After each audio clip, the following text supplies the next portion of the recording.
ఇదిరా జరిగింది. సారీ అన్న, నీ జీవితంలో ఇంత బాగున్నది నాకు తెలియదు అన్న. ఏమనుకోకన్నా, మళ్ళీ పెళ్లి చూపులకు వెళ్దాంపా అన్న.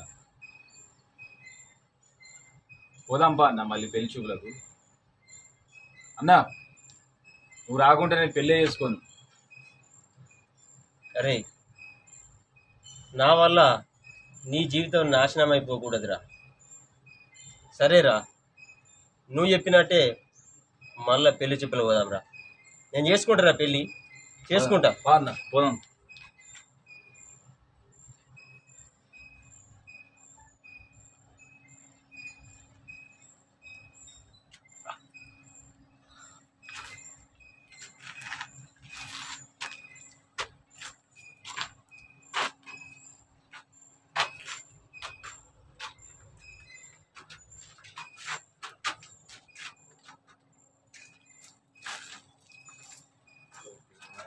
అన్న ఒకసారి చూడు.